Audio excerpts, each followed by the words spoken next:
RER Information. Et nous retrouvons tout de suite le journal présenté par Éric Michel. Bonjour.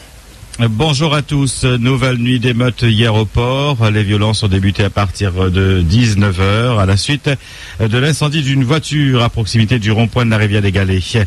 Jets de galets, cocktails molotov et gaz lacrymogène ont rythmé toute la nuit au rond-point des Danseuses et dans l'avenue Rico Carpaille notamment. Vers 20h30, des individus ont mis le feu à la mairie annexe de la rivière des Galets.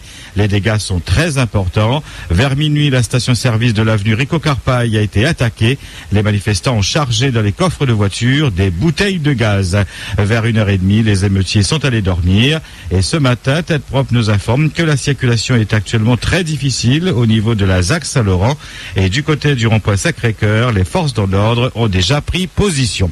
Et pourtant, la journée avait démarré dans le calme. Aux alentours de 11h, des jeunes ont de nouveau installé un barrage filtrant sur le rond-point de la rivière des Galets. La circulation sur la 4 voies n'a pas été perturbée, contrairement à la veille. Le maire Jean-Yves Langenier a confirmé hier aux manifestants qu'une trentaine ou quarantaine de contrats devraient être débloqués pour les habitants de la rivière des Galets, de la ZAC 2 et de la ZUP. Pas suffisant, ont répondu en chœur les jeunes qui ont précisé qu'ils veulent au moins 200 contrats. Ils dénoncent aussi l'état de leur quartier, trop de logements insalubres et des espaces verts à l'abandon. Ils réclament enfin que la gestion des équipements sportifs dans le secteur soit confiée aux habitants du quartier. Hier, les jeunes de Saint-Louis ont aussi remis le couvert. Vers 6h, ils ont dressé un barrage sur le rond-point de Bel-Air. Mais très vite, le maire Claude Loireau était venu pour leur proposer une réunion de travail aujourd'hui. Et depuis 7h30 ce matin, ces jeunes ont dressé un barrage devant la mairie de Saint-Louis en centre-ville. La circulation est actuellement impossible. Une poignée de jeunes ont tenté aussi hier matin de manifester à Fleury-Mont-Saint-Paul au niveau de la Balance. Ils ont déversé des poubelles sur la chaussée. Rapidement sur place, les gendarmes ont interpellé les 5 jeunes qui ont ensuite été placés en garde à vue. 3 devront s'expliquer devant le tribunal pour entrave à la circulation. 2 ont fait l'objet d'un rappel à la loi. RER. La ville de Saint-Pierre en deuil. Roland Waro, le premier adjoint de Michel Fontaine, est décédé hier après-midi des suites d'une longue maladie. Roland Waro était chargé des finances de la commune et occupait aussi le poste de président du syndicat mixte de Pierrefonds. Une personne s'est jetée dans le vide du pont de la ravine de Trois-Bassins sur la route des Tamarins hier en fin d'après-midi. L'hélicoptère de la gendarmerie a dû intervenir pour remonter le corps. Et alors que la circulation était au ralenti, une voiture a percuté 3 autres véhicules à l'arrêt. Fort heureusement, on ne déplore que de la tôle froissée, mais le trafic a été fortement perturbé. Un peu plus tôt dans l'après-midi, c'est un homme d'une quarantaine d'années qui a tenté de mettre fin à ses jours en menaçant de se jeter du pont de l'Entre-deux. Mais fort heureusement, il a pu être raisonné et pris en charge par les secours. Merci à vous tous d'avoir appelé le 39 16 16, le service info RER. Aux assises, l'ancien prof de philo accusé des viols de ses 2 filles mineures à l'époque des faits a été condamné hier à 15 ans de réclusion criminelle. Aujourd'hui et demain, comparé Cédric Dary, un procès en appel pour le meurtre de sa concubine Sarah Ranguin dans la nuit du 10 au 11 décembre 2009.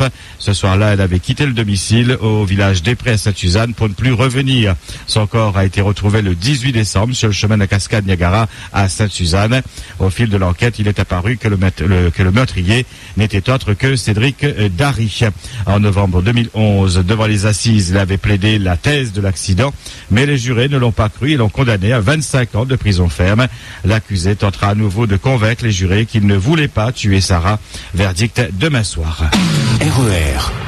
On se dirige vers la fin du gel du prix de la bouteille de gaz. Suite aux manifestations des transporteurs l'année dernière, la région et le département avaient consenti un effort financier pour maintenir le prix de la bouteille de gaz à 15 €, un dispositif qui doit s'achever le 28 février prochain. Les collectivités ne veulent plus reconduire leur effort et demandent à l'État d'intégrer le prix de la bouteille de gaz dans la liste des produits de consommation courante, actuellement discutée dans le cadre du bouclier qualité-prix. Hier, la majorité régionale en commission permanente a voté une motion en ce sens qui sera transmise au préfet. Dans le climat social déjà très tendu actuellement à La Réunion, un dossier a failli mettre le feu aux poudres hier à la région. Lors de la commission permanente, en effet, les élus de la majorité s'apprêtaient à accorder plus de 110 000 € à un organisme en métropole basé à Angers, à Pitera, pour une formation apicole à 12 détenus réunionnais du centre pénitentiaire de la rivière des Galets. Une formation d'une durée de 2 ans et qui porte sur l'initiation à l'apiculture et à l'élevage d'essaims, la conduite d'un rucher et et la production de miel. Sensibilisés par l'Association pour le développement de l'apiculture de Pascal Faustin, les élus régionaux socialistes sont montés au créneau pour réclamer que cette formation soit dispensée par des apiculteurs réunionnais qui ont un savoir-faire. La majorité de Didier Robert a fait donc marche arrière et a retiré le dossier de l'ordre du jour, promettant d'aller dans le sens de l'opposition. Didier Robert s'est en effet engagé à demander au service pénitentiaire d'insertion et de probation de la Réunion, qui pilote le projet, de relancer un appel d'offres. Récemment, l'actualité a propulsé au devant de la scène la souffrance des pères séparés de leurs enfants. Deux papas se sont en effet retranchés sur une grue à Nantes pour réclamer le droit de voir leur fils. Si l'un d'eux en est redescendu, l'autre continue son action. L'affaire fait grand bruit. La garde des Sceaux, Christiane Taubira, la ministre de la Famille et même le Premier ministre se sont saisis du dossier et ont proposé une place plus importante à la médiation et à faire respecter la loi qui incite les magistrats à privilégier la résidence alternée. Les associations de défense des papas réclament l'égalité des hommes face aux femmes dans le cadre du droit de visite et de la résidence alternée. Aujourd'hui d'ailleurs se déroule à Nantes, ville du Premier ministre, une journée nationale de manifestation pour les droits des pères. Et votre question d'actualité aujourd'hui, les hommes sont-ils traités à égalité avec les femmes en cas de séparation? Êtes-vous pour le droit de visite et la résidence alternée? Les papas ne peuvent-ils pas garder leurs enfants? Vos réactions en direct sur le 47 33 33 et le 47 34 34 à 9h, 11h et 17h. Ou bien sûr, vous avez notre site internet www.rer.ru. RER. Quatrième édition de la nuit de l'orientation, organisée par la Chambre de commerce et d'industrie de la Réunion. La manifestation se déroulera ce vendredi sur les sites de formation de la CCIR à Saint-Denis et à Saint-Pierre de 18h à 22h.